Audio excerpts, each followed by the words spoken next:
Did you hear about Rich Dad's new podcast, Millennial Money? Don't you want the truth about money and not just the lies the media is selling you? Don't you want to control your own future? Then join me, Alexandra Gonzalez-Ganoza, as I interview the #1 personal finance author in the world, Robert Kiyosaki, as well as many of the world's greatest thinkers about money, finance, and the economy. Robert and I will show you how the lessons of Rich Dad Poor Dad apply to the entire generation of millennials. You won't hear the old advice of saving your money and getting a 401k. Instead, you will get real advice from the most successful people who have real knowledge about the real way money can be made because they actually do what they teach. Join me as Robert and I take you down the path to true wealth with the Rich Dad Company's newest podcast, Millennial Money. This is the Rich Dad Radio Show, the good news and bad news about money. Here's Robert Kiyosaki. Hello, Robert Kiyosaki, the Rich Dad Radio Show, the good news and bad news about money. And man, I tell you what, all of our programs are great, but this one's an extra special show. And as I often say, the definition of intelligence is if you agree with me, you're intelligent. And if you disagree with me, you're an idiot. But today we have a very intelligent person on our show. His name is Jeff Booth. And I was just laughing, telling him that, you know, I live on YouTube 24/7. You can ask him. I'm on it constantly because I'm always screening stuff. I want to find out who's talking about what and all this. And then a few days ago, I came across you on Mark Moss's program, I think Disruptor or something like this. And I said, well, who is this guy, Jeff Booth? And when you started to talk, I went, oh my God, where have you been all my life? And then so I called Sarah, our producer. She says, well, we already booked him. And so within a day, not only I just first time hear about you, but we're now going to interview you. Anyway, that's how powerful this program is. Any comments, Kim? Well, Jeff, I'm really glad to meet you. And you are the author of a book that just came out in January, The Price of Tomorrow, Why Deflation is the Key to an Abundant Future. And I know you and Robert are just going to get along like a house on fire. So I'm just going to kind of sit back and watch, and I'll chime in if I have to. But I think you guys are going to have an amazing conversation. Yeah, and your answers are clear and succinct and non-biased, which is what I like. It's pretty just factual. And welcome to the show, Jeff. Want to welcome you to the show. And you've been in the tech world for years. 20 years, over 20 years, yeah. And so you've been through the highs and the lows and the 2008s and all of that. And 2000, and yeah, so building a company through that, building multiple companies. Excellent. In technology. So the reason that we wanted Mark on this program is because, like I said, he is an intelligent person. I was coincidentally working on my latest book called The Infinite Return. And what Jeff says tracks exactly with what I'm saying. So before we get into my book, would you please give the audience a bit of your background so we can then take off on our content here? So my personal background is I'm a tech entrepreneur. And so I've built a number of businesses in tech. One of those businesses was over $500 million of market cap. And today I spend my time kind of working with people I love on technology companies that positively impact a whole bunch of people. So I'm chairman of something, I think about 8 boards. And so I spend my time working on things that really interest me with people I love that can have a positive impact on the world. That's where the book itself that I wrote was because the intersection of what I do every day and what I'm seeing as far as how fast technology is moving didn't match with what was going to happen with the way we've built our financial system. When I looked out at those two things, that intersection happening, I realized my kids won't grow up in the same world that I'm growing up in. So I didn't write the book I'm a reluctant author. I was frustrated, and that's why I wrote the book. Well, that's why your title is fantastic. You know, The Price of Tomorrow. I didn't read the book like I just heard about you a couple of days ago. But I listened to you again on Mark Moss, and commend him on this interview of you because I listened to a couple of other interviews with you, but Mark did the most justice for what you had to say. And people now peg you as a deflationary guy. I think he just missed the whole boat, Turkey. Totally. So let me interpret what I think happens, okay, is what you're saying is the idea of job security due to AI, artificial intelligence, is finished. It's gone. I mean, there's more and more unemployment that's going to come up because of AI, artificial intelligence. And so our government, rather than fixing the problem, just keeps adding more stimulus, more, UBI, universal basic income, modern monetary theory. Meanwhile, the guys who run the Fed and the Treasury are getting rich as hell. So we have this gap expanding at exponential speed right now between rich and then the poor and middle class. And so I think what your summary is we're cruising for revolution or something. It's not going to get better because they can't fix the problem. Yeah. So there's nothing that, what happens in a phase transition, right? So water looks the same, and then it turns to ice and it looks totally different. It's a phase transition and it acts completely different. If you're measuring water and then it turns to ice, you have a different measuring stick. Today, you have technology driving efficiency at a rate that is staggering. And people don't realize it, and it's not measured in our economy. So that efficiency makes prices fall. Right? That those prices falling is deflationary, and it's not just deflationary. It's deflationary on an axis that is unbelievable. Most of the deflation is in front of us, not behind us. And so if you pull that together and you say, if that's true, then we should see evidence, right? And the evidence is all around us. The evidence is if that's true. So today, before COVID, there's $250 trillion of world debt to back an $80 trillion global economy. 185 trillion of that new debt has come in the last 20 years. Predictably, as technology has driven down prices, there's this monetary stimulus trying to keep prices going up. And so people aren't feeling the prices coming down. In their world, prices are going up everywhere. And it's only because we're manipulating markets to make them go up. Very simply, what you're saying is the Fed, the government, and all this, they're just trying to keep this bubble. Yeah, and you can't solve the debt problem with more debt. And it's operating against the principles of technology. That's what you're saying, right? They're going against technology.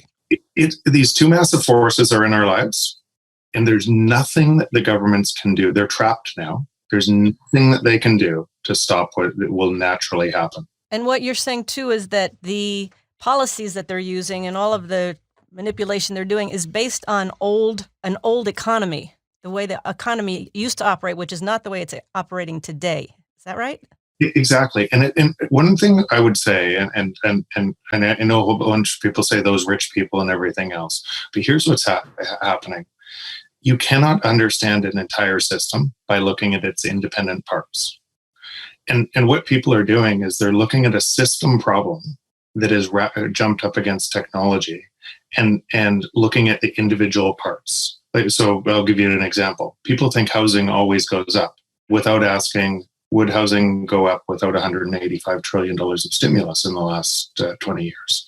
So people are looking at their individual parts and then looking for solutions out of those individual parts without measuring the entire system. And that includes the Fed, and that includes governments all around the world because they're trapped. And I wish they weren't trapped. It's going to provide a break to society. I wish that wasn't true, but they're trapped. So Jeff, I mean, the way I explain it is that you have industrial age and you have information age, or actually you're in cyber age right now. I mean, cyber age is so far beyond information age.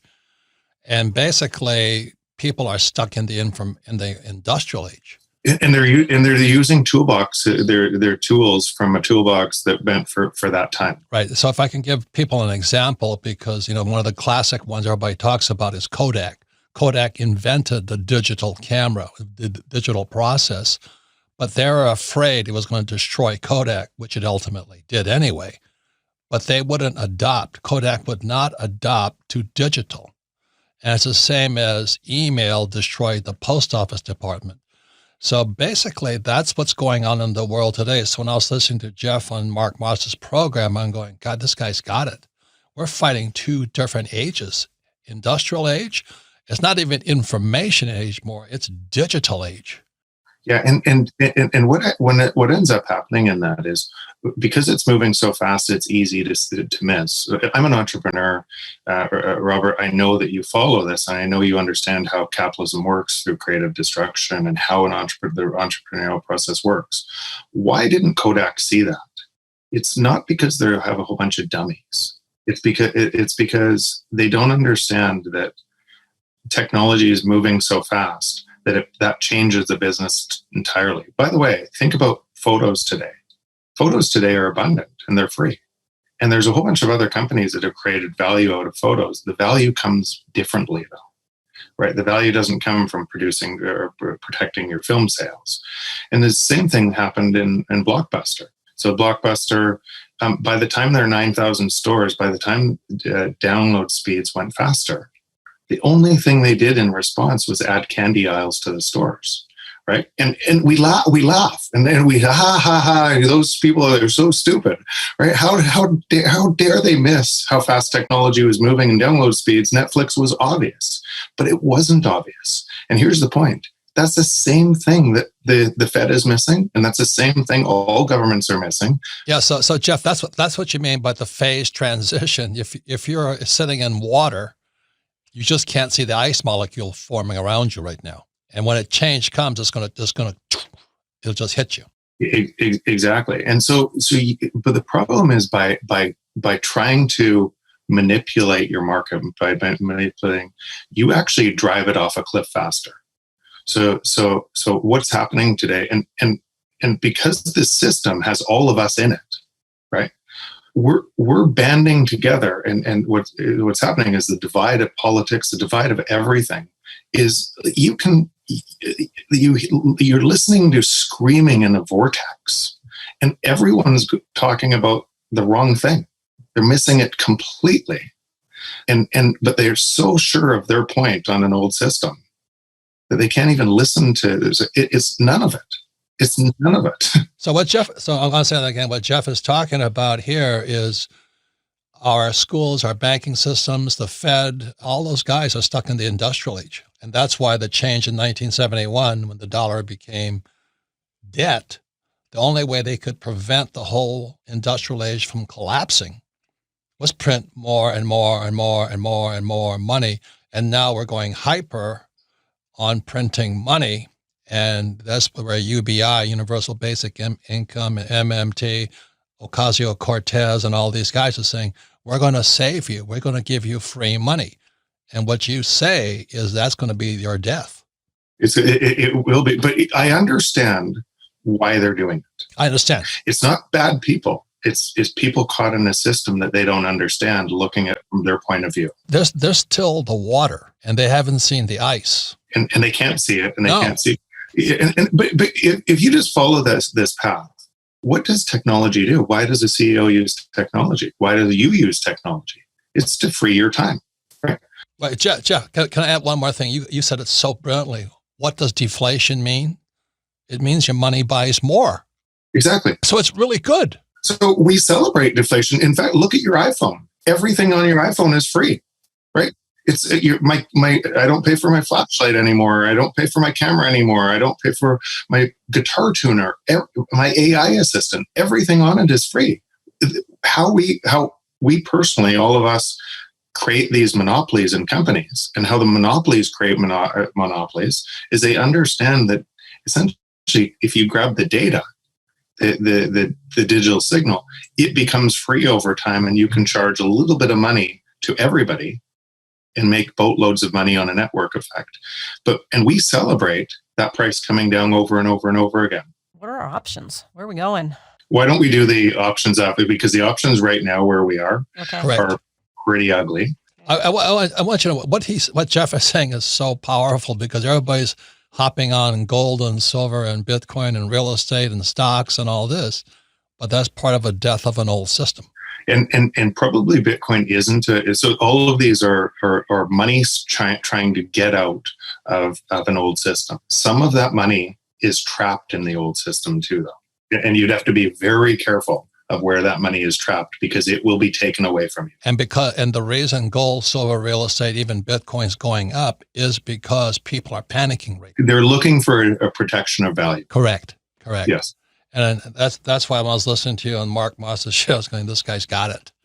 Yeah, I I will want to ask you about where money is trapped, because a lot of people are sitting on money. Cash. And I would want to know specifically what Jeff is saying. Cash is one. Okay, Well, I got Jeff, cash is one. you know we're married, right?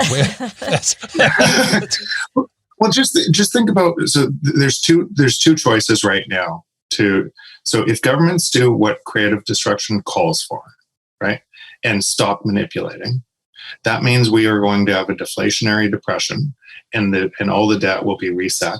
And that means if they did that, cash would go up in value, right? Because deflation would make the cash more. But what that would mean is asset prices would fall by 85 to 90% everywhere across the boards. And banks would fail, and governments would fail because the banks would fail, and the whole system would fail. Hey, once again, Jeff, we got to take a break, but hold all that thought. Like I said, the definition of intelligent is Jeff's very intelligent. So we're coming back more about the battle between the industrial age and really the crypto age. That's where we are right now. And what Jeff is saying is crypto's going to win. We'll be right back.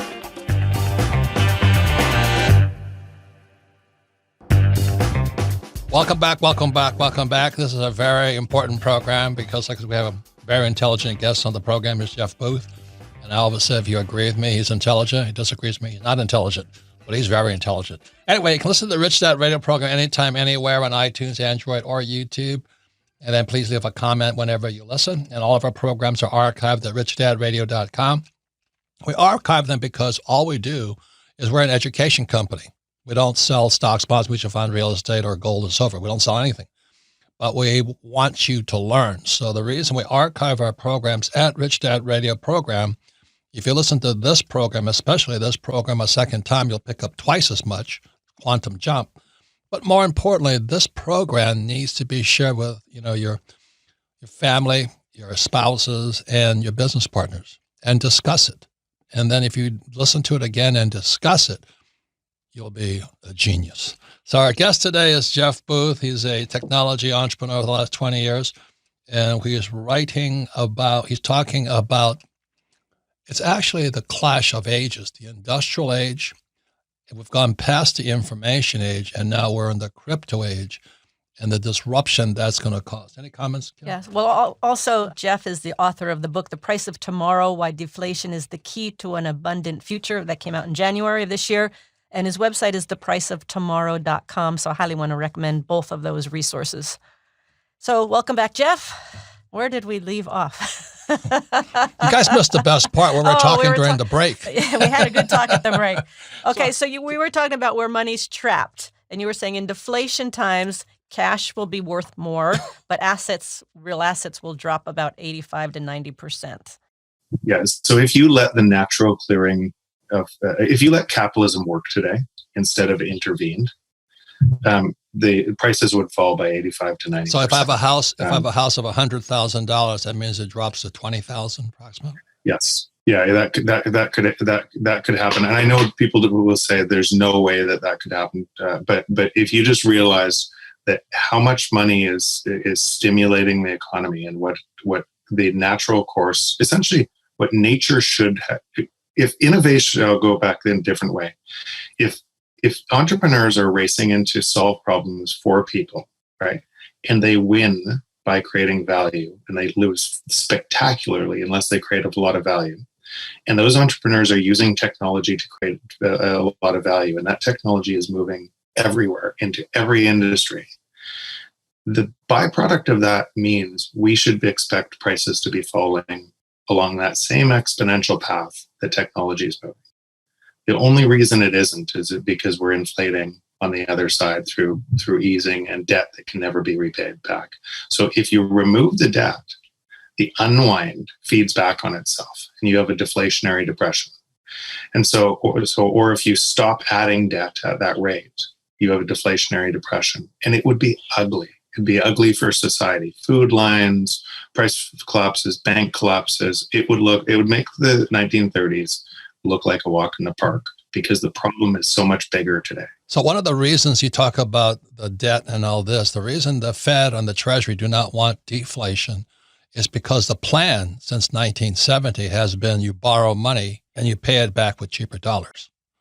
I borrowed $100,000 for a $100,000 house, but then it goes to $300,000. I feel rich, and I can pay off the $100,000. And you pay off the $100,000 in dollars that are worth less later on. So it's actually good for debt. And that's why inflation has worked so well since 1971, when Nixon took the dollar off the gold standard. Inflation is just a hidden tax. It's a way for government to grow bigger. Now the problem is that artificial intelligence is going to take away the idea of what you were saying on Mark Moss's show was the idea that technology would create more jobs. You're saying it's not going to happen. It's crazy to think so, right? It is crazy. No, I will debate that with anybody that wants to debate it. But if you understand, if you're at the front edge of this and you understand what's happening, it's impossible to think it could create more jobs, because that technology is, and so even the jobs today, people get fooled because they're looking at an independent part of the system, and there wouldn't be as many jobs in the market today if you didn't inflate prices like you're doing. So what the problem is, we're all on mouse wheels, right? Trying to save enough money so we can retire one day before the crushing inflation takes that money away. And we're trading our time for dollars that are worth less over and over and over again. And we think the job is what's important. This is going to sound crazy to your listeners, but it is true. What if you could have the exact same or more and didn't have to trade your time for that mouse wheel of a job, right? So what would happen with deflation is you would get more for less on an axis that would bring down prices, and you wouldn't need the high-paying jobs that are going to be gone anyways, right? Because your prices would constantly be coming down, and that means you wouldn't need to work as much for those things. And what you're saying, Jeff, that is the purpose of capitalism, was really to build a better product for a better price. But also what you said is that because people are losing their jobs, they're running to more socialism. That's UBI, Andrew Yang, everybody gets $1,000, everybody gets a gold trophy, everybody feels good. There's no more trigger mechanisms out there, and we'll all feel good. We'll just keep printing money, which is what caused the problem in the first place. So again, remember, both sides, crony capitalism or socialism, it won't work. When you manipulate a system in a system like this, and when I said people are looking at independence parts of a system, when you manipulate over here, you can expect the rise of socialism. So, and if you look throughout history, it's like a clock, a pendulum going back and forth throughout time. And capitalism isn't perfect. Free market capitalism, you need checks and balances. But anything else is consolidation of power to the biggest thug. Because those economies aren't as efficient, and those economies don't produce innovation. So you have to trust that the government can make better decisions in a free market, and that means then that always consolidates into a dictator controlling power always.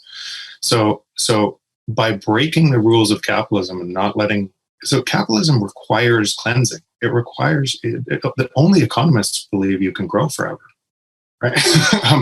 The capitalism requires when you grow too big, and then the creative destruction breaks that, and the economy comes down, and then it grows again. The stopping that function from resetting means this. So I'll use an example. Today, should commercial real estate, with what's happening with Zoom, and should commercial real estate be priced anywhere near where it is today? Right? There's the 50% of the people aren't in the building, so you'd think that at least 50% has to fall by that. Why hasn't it fallen?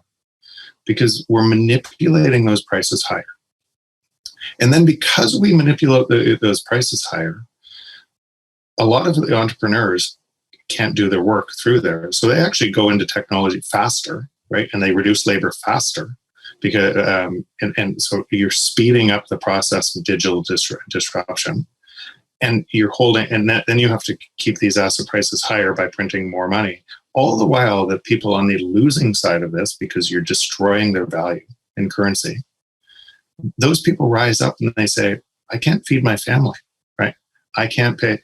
And so it's really easy to in their minds, I don't agree with socialism, but I understand why it's becoming really popular, because they don't question what's happening. They just can't feed their families, right? They just can't feed and the same thing's happening in housing. If your rents are going up at that rate and your wages aren't going up at that rate, you look for a solution that sounds really good. And so I understand both sides of these things. I can debate both and I can disagree or agree. But the cause of that socialism is by not letting a system clear in the first place. So how, Jeff, do you see this playing out? What do you think's what are they going to do? What I think is going to happen is, I already talked just before the break of, governments won't let it fail, won't on their watch let the whole system collapse. So that means, so they won't take away stimulus. They'll add stimulus.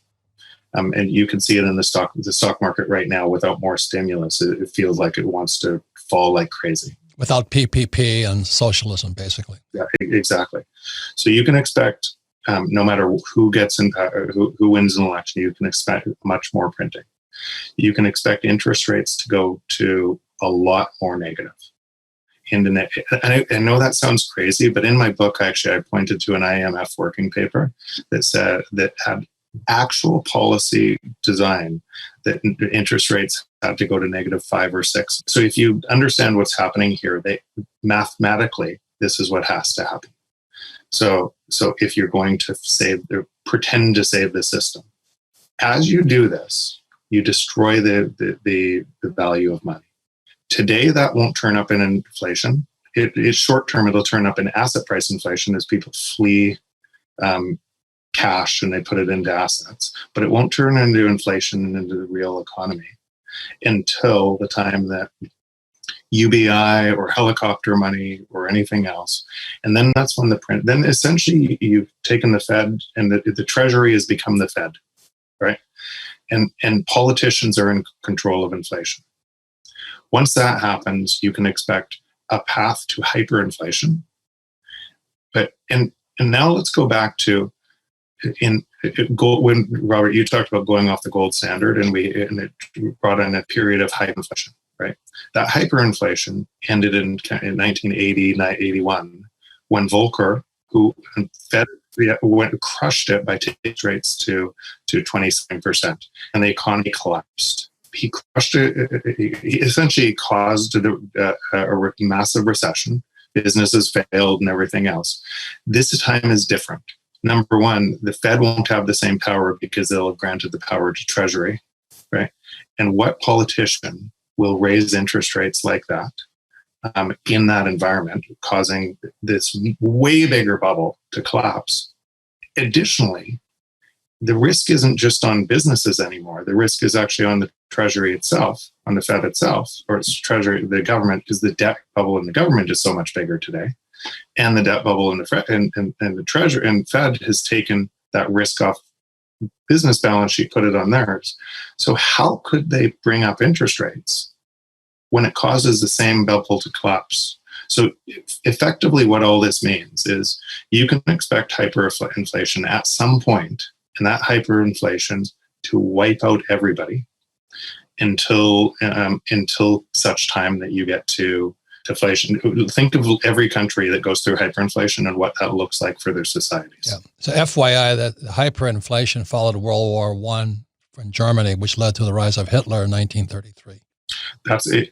I wrote the book, Robert, because if you predict it's it's aged like a fine wine, but because it tells all of these things and what's happening next, and if you just follow this out, it's predicting all of these events, and it predicts the next ones. And so that's why, when I heard you defending yourself, so I'm not a deflationist, I'm just reporting what's going on here.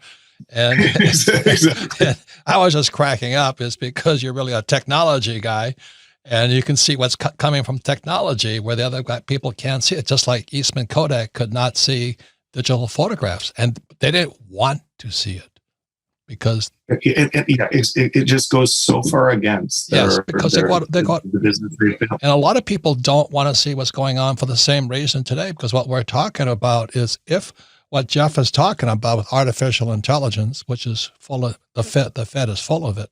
But anyway, it's going to wipe us out. Definition. It's coming anyway.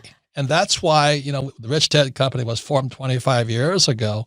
My first book was, if you want to be rich and happy, don't go to school, because you're not going to learn any of this anyway. And so we're coming down. The question is, which I thought was interesting, is guys like me, I've been a gold bug since 72 and a silver bug since 64. And I just recently got involved in Bitcoin. And I agree 100% with what you said. The reason prices go up is people are running out of the dollar and into stocks, real estate, gold, silver, and Bitcoin. So what's your crystal ball? I mean, gold and silver going up is good for the gold and silver investor, but it's not good for the economy. So again, mathematically, we are where we are, and it's going to reset in one of those two ways. So unfortunately, both those ways have massive implications for society.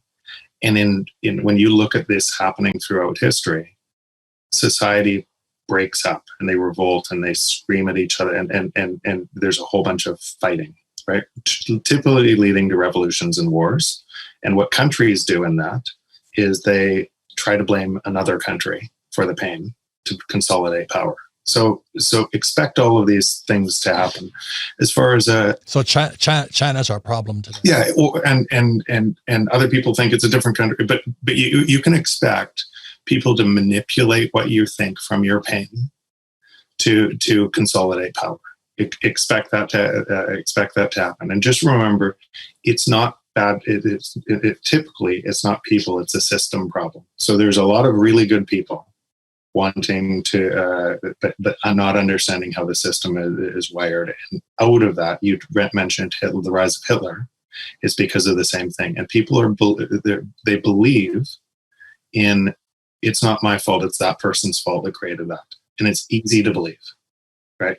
So I typically look at systems thinking, and I think of what is the system that's causing this to happen. And if you look at what's happening in the world, you can it makes sense. Okay, it's a system problem. It's not a people problem, because that same thing is repeating in every country around the world. It's not systemic racism. Exactly. That's the second order effect of what we're talking about. Right? Hey, Jeff, all I want to know is, okay, we get down to the brass tacks here. We have hyperinflation, my gold goes up. Hyperdeflation, my gold goes down. Yeah. Yes, but it's essentially what the real value of your currency will go, or your gold will stay that valuable. So what happens to Bitcoin in this whole thing? Buy Bitcoin, and the reason I would say, the reason I'd say own Bitcoin as a store of value, even over gold. It's not, gold is a good store of value, or historically has been a good store of value. But if you say the market cap of gold is $12 trillion, and why? It's not because of jewelry. It's because people believe it'll be pegged to currency again, right? And so, and the same. So the camps of gold and Bitcoin are exactly the same. They think you believe you need to have something underpegging to hold governments responsible. Otherwise, they'll manipulate currencies and hurt a lot of people. Those are the camps of gold and Bitcoin. So why do I think Bitcoin is a better investment? Number one, it's a $170 billion market cap. And if you believe those theses, it'll back money, then 170 billion can go up a lot more than the 12 trillion. So it's an asymmetric bet on that. A whole bunch of other reasons your listeners should do their own research. In an environment that's coming, safety is the number one thing, and portability of your money. Right. And so, and in past, like if you take a look at Nazi Germany, people would sew gold into their clothes, and a ship would go down and they would sink to the bottom of the ocean because of the gold. And Bitcoin, you can remember 12 words and move anywhere. And so the same thing that's going to, and so you can protect your value and you can move your value. what most people don't understand is most of their value is trapped in their local currency, and they can't get it out. And what about I keep hearing about, governments creating their own cryptocurrencies, and that's going to wipe out the Bitcoins, and that's going to wipe out other current crypto? No chance. So they're creating their own digital currencies for more control. When I mentioned the IMF working paper, if you realize that rates need to go to -6, and people can't, if you couldn't take rates to -6 right now because there would be a bank run, right? And people would take their money out and store it under the mattress, and the banks would fail because the money would disappear. But if you had a digital currency, you can make that in a transaction, right? And so it's more control. And that control, and each government trying to control their own currency, is why they need to do it. And also what drives Bitcoin faster. Because people on Bitcoin are moving out of that system, and they're moving money into a system that can't be confiscated from them. And that also means governments are going broke. They're already broke. Yeah, and so that's why I wore this just for you, the California Communist Republic. With this, but I thought you were a Silicon Valley guy. But I'm really glad to see you're not, because we have to think globally today. But anyway, Jeff, I'd like to invite you on more, because it's been fantastic. It's been reaffirming, and I really thank you for your contribution. Your book is The Price of Tomorrow, and I encourage everybody to get it. Thanks very much. This has been fun. Thank you, Jeff. Thank you for all your information. We'll get you back on, and we'll keep going with this discussion. Yes. Thank you.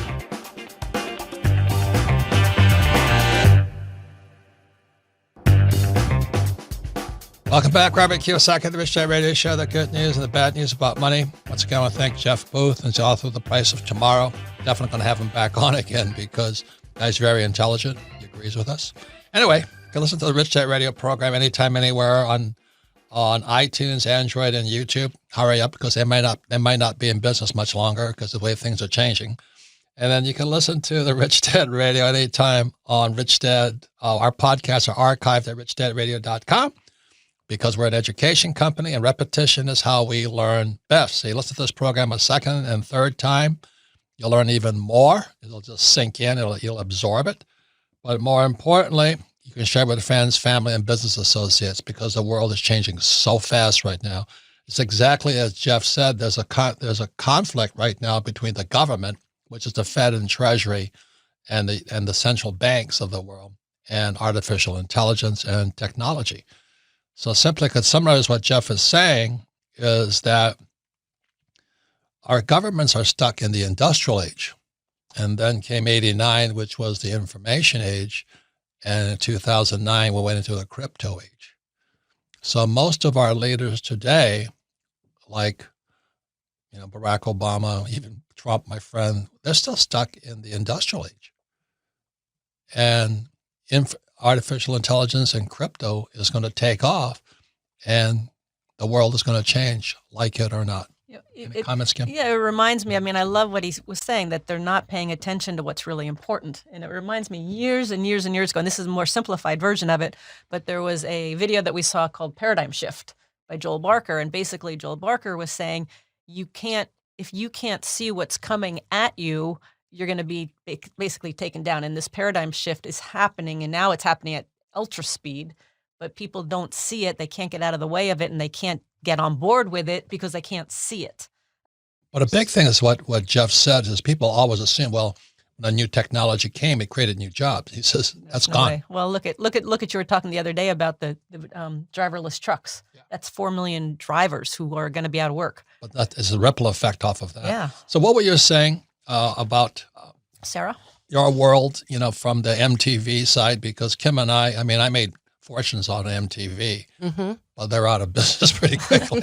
They are now. So in prep for this show, not in prep for the show, it just so happened I was watching this documentary on the start of MTV, the rise and fall of MTV, and how MTV killed the radio star. It was the very first video played on MTV was that song, and how within 15 years, MTV had become obsolete because everybody had transitioned online, and it was much easier to stream your music online, to produce videos and put them out yourself and make money on YouTube.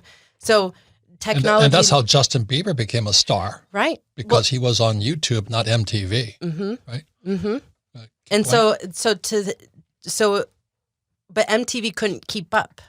And so then they invented the reality TV world. I didn't know this, but their show Real World was the first reality unscripted format. So they kept in TV. They didn't keep up with technology. And so essentially, and even back to the MTV days, I remember the whole fight of the old economy to the new economy. Everybody wanted their royalties, and the artists weren't getting paid, and there was this big fight, and technology's trying to do it a better way and cheaper. Right. So that whole thing blew up, and this is exactly what Jeff is saying is happening today. Right. It's the old style, which he called the industrial age, to the digital age. I think too, in the documentary, someone had said they will never do this. This will never be impossible. And I think when you hear people say that, that means it's guaranteed it will happen. Well, when Napster started stealing all the files, you know. Yeah. And then, this is ancient history, but my first date with Kim was to the Police concert. And it was their last concert. And they were the mega stars on MTV. I mean, geez, they were mega stars. But it was a good time. And then they were gone. Yeah. And it's called what Schumpeter calls creative destruction. Mm-hmm. And that means that you're here today, you're gone to Maui next week. And the jobs are not coming back. And our schools still tell you to go to school to get a job. And that's the problem. Right. Right. I liked his example, too, of the water and the ice. Yeah. Like that makes it such change. You're in the water. You can't see the ice coming. Yeah. Or it's like a fish in water. Mm-hmm. What's water? But also what happens when it just gets cold, all of a sudden it goes to ice. Mm-hmm. And that's what Jim Rickards was talking about, Ice 9 and all this, and he's the guy who wrote The Road to Ruin and Currency Wars. He says they're going to just shut this whole thing down. Well, they already did. It's the same thing Chris Martenson talked about when he talked about the sports arena and you're filling it up drop by drop. Well, all of a sudden it hits a massive point, a critical point, and boom, it's changed. Yeah, you can't even see the water next thing you swing. And you can't stop it. And that's what's happening today. So that's why what Jeff Booth was saying is so crucial. The solution, ladies and gentlemen, it's an old guy with gold and silver. I understand that's pre-industrial age. That's the caveman age. But anyway, and Bitcoin, I had to switch also. I had to get my mind into the crypto age. And when people say, why are you investing in Bitcoin? It's because I'm an old guy and I better figure it out. So Kim and I have always said, like when we're talking about silver, just buy a little silver and your intelligence goes up. Yeah, but you have to do something. Yeah, you got to get in the game. Yeah, you have to touch it, see it, feel it, get into it, feel some risk. Watch it go up and down in front of your eyes and all this, and your intelligence will grow. But I think the biggest message is this is the reason the Rich Dad Company was created, was for this time. Like I said, my first book was, you want to be rich and happy, don't go to school. It became a bestseller. There's no school. And now there's no school. No school, which is good. But anyway, the point here is this: the people, and Jeff said it, the people that are winning are entrepreneurs. Yeah. When you look at your iPhone, with all those apps and all this, as an entrepreneur behind every of them, but they're free. And the key to being an entrepreneur is, how do you make billions working for free?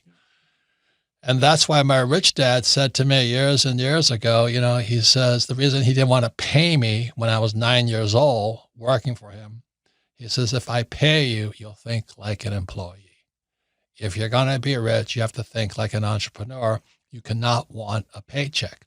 So the biggest catastrophe of all in the next few years, 2020 to 2030, are all the old guys like me who are waiting for their paycheck. And I don't know what they're going to get. I don't know if there'll be the money. I think Jeff is saying they'll probably keep printing. Is that what you heard? That's what I heard. And at some point, and I was listening to like the key indicators. Where are the key factors? He talked about if it goes to UBI, universal basic income, or MMT, or everybody gets paid money from the government. When it gets to that point, that's one of the keys for when hyperinflation is going to hit. And he also said about central banks, look at the central banks' policies. What they're doing will dictate whether it's inflation or deflation. And Jeff said it accurately. What happened in September 17th, 2019, the Fed and the Treasury took over the repo market and the shadow banking system, and we became a communist country. It's because it became a centralized economy. And so they're so desperate right now. Christine Lagarde and Draghi and Jay Powell and Bernanke, they're so desperate right now because the ship is sinking. And so the reason we thank you for listening to the Rich Dad radio program is we don't have answers, but I tell you what, the old answers stop working. Any final words, Kim? No, thank you for listening, and go out there and make it a better world as best we can. Yeah, we're going to have some great programs coming up on YouTube if they're still around.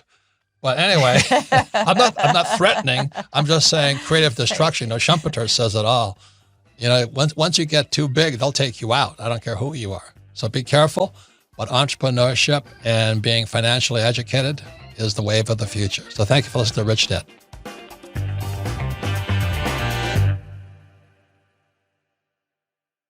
This podcast is a part of the C-Suite Radio Network. For more top business podcasts, visit c-suiteradio.com.